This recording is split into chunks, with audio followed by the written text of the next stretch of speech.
సింపుల్గా ఈజీగా అయిపోయే టమాటా ఎగ్ కర్రీ ఒకసారి ఇలా ట్రై చేసి చూడండి. టేస్ట్ అయితే చాలా బాగుంది. ముందుగా అయితే ఒక గిన్నె తీసుకుని ఈ గిన్నెలో 3 ఎగ్గులు పగలగొట్టేసుకోవాలి.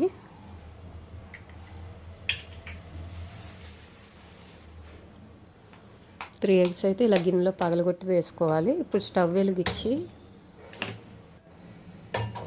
ఒక గిన్నె పెట్టుకొని అందుట్లో అయితే కొద్దిగా వాటర్ పోసుకోవాలి. ఒక గ్లాస్ వాటర్ అయితే పోసుకోవాలి.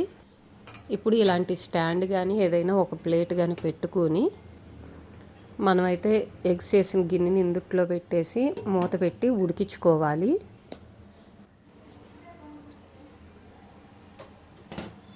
ఎగ్స్ అయితే ఉడికిపోయినాయి. ఒకసారి ఇలా గుచ్చి చూస్తే తెలిసిపోయిద్ది. దీన్ని అయితే స్టవ్ ఆఫ్ చేసి పక్కన పెట్టుకుందాం. ఇప్పుడు ఎగ్స్ని చాకుతో చుట్టూరు అంచులన్నీ ఇలా కట్ చేసుకుంటూ వెళ్ళాలి.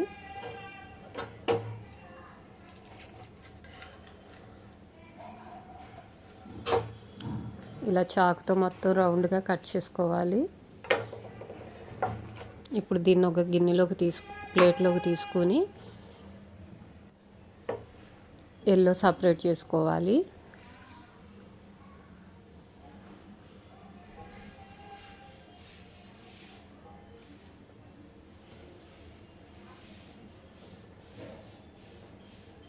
ఈ విధంగా ఎల్లోనైతే సపరేట్ చేసుకోవాలి.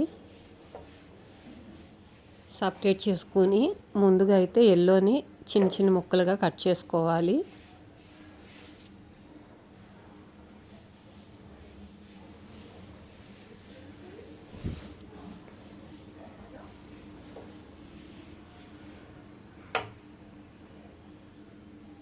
ఈ విధంగా నెమ్మదిగా కొంచెం ఎల్లోని కట్ చేసుకోవాలి. ఎల్లో కట్ చేసుకున్న తర్వాత వైట్ కూడా కట్ చేసుకుని ఒక గిన్నెలోకి అయితే తీసుకున్నాను.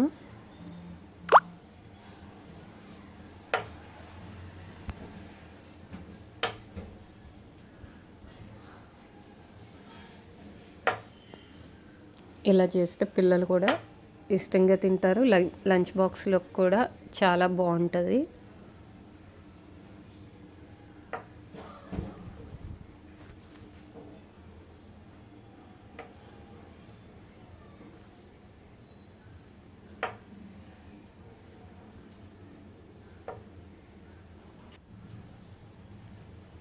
కట్ చేసినవన్నీ ఒక బౌల్లోకి అయితే తీసుకున్నాను.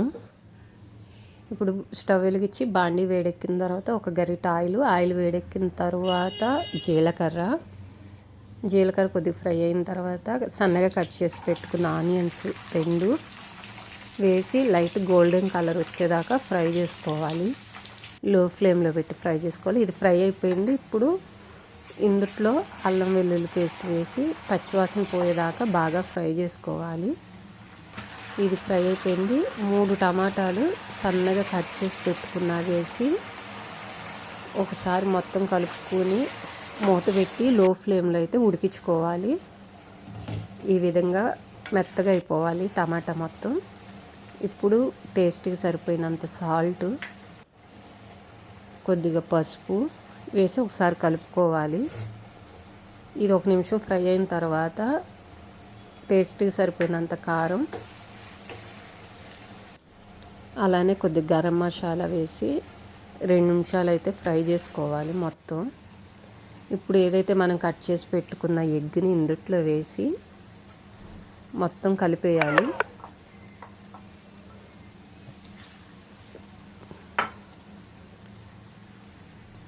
నెమ్మదిగా ఎగ్ని అయితే ఒకసారి కలుపుకోవాలి మొత్తం కలిసేదాకా.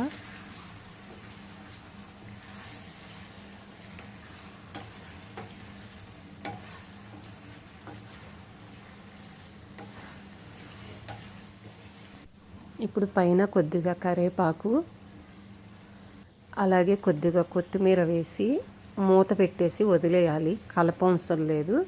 అప్పుడు ఫ్లేవర్ అంతా బాగా కర్రీకి పట్టిద్ది. ఈ విధంగా అయితే మగ్గిపోయింది. ఇది ఒకసారి కలుపుకుని స్టవ్ ఆఫ్ చేసేస్తే ఎగ్ టమాటా కర్రీ రెడీ.